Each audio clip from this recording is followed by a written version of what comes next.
नमस्कार, आप देख रहे हैं प्रेस बिहार और मैं हूं आपके साथ आनंदमयी।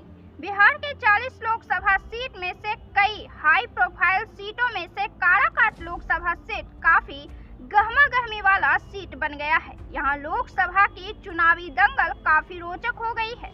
पवन सिंह के मैदान में उतरने की वजह से इतना ही नहीं, पवन सिंह के साथ कई रोचक राजनीतिक बातें जुड़ गई है। सबसे पहले तो हम आपको यह बता दें कि जिस बीजेपी ने पवन सिंह को टिकट दिया, वही पवन सिंह ने टिकट लेने से इनकार कर दिया और निर्दलीय मैदान में उतर गए।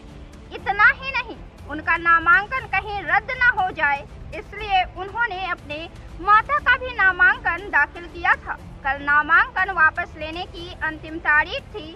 जब पवन सिंह और उनकी माता का नामांकन हो गया तो उन्होंने अपनी मां का नामांकन वापस ले लिया।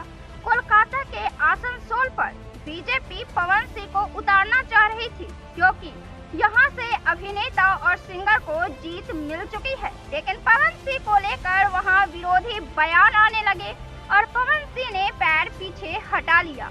आरा इनका गृह जिला है, लेकिन यहां से आरके सिंह बीजेपी के कद्दावर और जिद्दी नेता मैदान में है, तो यहाँ पवन सिंह का तराजू हल्का पड़ सकता है। और काराकाट लोकसभा 2008 में बना है। यहाँ 3 बार चुनाव हुए हैं। राजपूत वोटरों की तादाद है, भोजपुरी भाषा और गाना की भी प्रधानता है। ऐसे में काराकाट का चुनावी मौसम पवन सिंह को रास आ गया और बीजेपी से दुश्मनी लेकर भी मैदान में कूद पड़े। हालांकि सियासी गलियारों में इस बात की चर्चा भी है कि भाजपा इनडायरेक्ट वे से पवन सिंह को सपोर्ट कर रही हो, लेकिन भाजपा के तरफ से यह भी बयान आया कि अगर वे भाजपा के खिलाफ यानी उपेंद्र कुशवाहा के खिलाफ मैदान में उतरेंगे तो पार्टी उन पर कार्रवाई करेगी।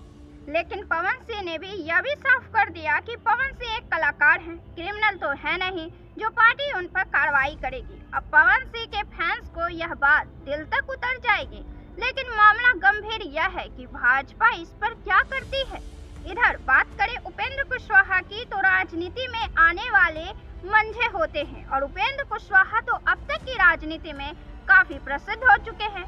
उन्होंने राजनीतिक कुर्सी की ऊंचाइयों को भी छुआ है और बयान देने के मामले में, किसी को कटघरे में खड़े करने के मामले में, किसी पर सवाल खड़े करने के मामले में पीछे नहीं हटते हैं। उपेंद्र कुशवाहा वह नेता नहीं है जो यह बात आई गई हो जाएगी। कुशवाहा इस मौके को इतना भुनाएंगे कि भाजपा की छवि पर छींटा कसी तो जरूर हो जाएगी। उपेंद्र कुशवाहा कुर्मी जाति से आते हैं, लेकिन एक वक्त में भाजपा और जदयू तो जीत गई, लेकिन कुशवाहा हार गए थे। उपेंद्र कुशवाहा प्रोफेसर रह चुके हैं और राजनीति में आने पर उनको कुशवाहा सरनेम नीतीश कुमार ने ही दिया था।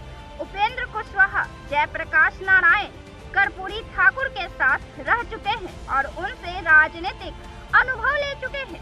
अपने राजनीतिक जीवन में कुशवाहा महाराष्ट्र के पूर्व मुख्यमंत्री छगन भुजबल को अपनी राजनीतिक गुरु मानते हैं।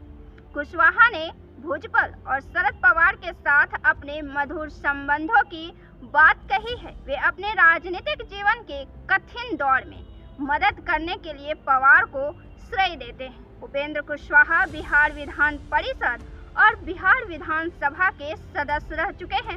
वे भारत सरकार में मानव संसाधन और विकास राज्य मंत्री भी रहे हैं। वे सांसद और राज्यसभा के पूर्व सदस्य भी रह चुके हैं। वे अपनी पार्टी राष्ट्रीय समता पार्टी के नेता थे, जिसका 2009 में जनता दल में विलय किया। फिर उन्होंने राष्ट्रीय लोक समता पार्टी का गठन किया, जिसका भी जदयू में विलय हो गया।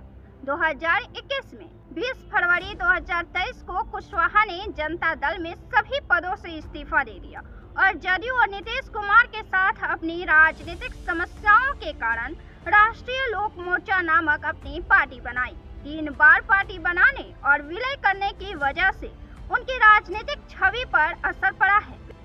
वे महागठबंधन भाजपा, जदयू, कांग्रेस सभी पार्टियों के साथ रह चुके हैं, लेकिन जो राजनेता अपनी पार्टी में स्थिर होते हैं, उनकी छवि राजनीति में अच्छी बनती है। बहरहाल अब चुनावी मौसम में पार्टी बदलने का प्रचलन इतना चल पड़ा है कि हर घर में शीशे की खिड़की है। अब कौन किस पर पत्थर मारे पवन सिंह की भी बड़ी फैन फॉलोइंग है। ऐसे में जब उपेंद्र कुशवाहा से उनकी उम्मीदवार होने पर सवाल पूछा गया तो उन्होंने कहा कि कुशवाहा वर्ग क्वालिटी देखता है, क्वांटिटी नहीं। नरेंद्र मोदी का विकास कार्य उनके झोली में जीत की सौगात जरूर लाएगा। और पवन सिंह पर कुशवाहा ने टिप्पणी करते हुए कहा कि जो जमीन का आदमी है वोटर उसके साथ है। पवन सिंह धरातल से जुड़े हुए नहीं रहे हैं। इधर महागठबंधन के उम्मीदवार राजा राम सिंह 2 बार के विधायक रहे हैं, पहली बार 1995 में और उसके बाद अगले ही विधानसभा चुनाव में 2000 में। इसके बाद वे विधायकी हार जाते हैं। वे पिछले 15 सालों से सांसद के चुनाव में अपनी किस्मत आजमा रहे हैं लेकिन असफल रहे हैं। इस बार भी महागठबंधन की तरफ से माले उन्हें उम्मीदवार घोषित किया है। वे भारत में किसान आंदोलन के प्रमुख नेता रह चुके हैं।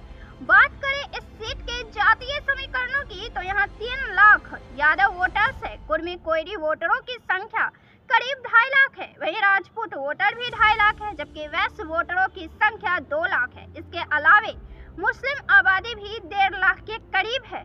उम्मीदवारों की बात करें तो यहाँ सीधे ना तो राजद के उम्मीदवार है और ना ही भाजपा के उम्मीदवार है, लेकिन लड़ाई दिलचस्प है।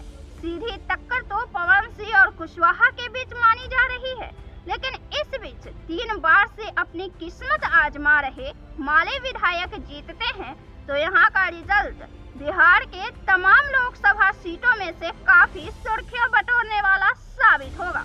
काराकाट से माले प्रत्याशी राजा राम सिंह भी किसी परिचय के मोहताज नहीं है।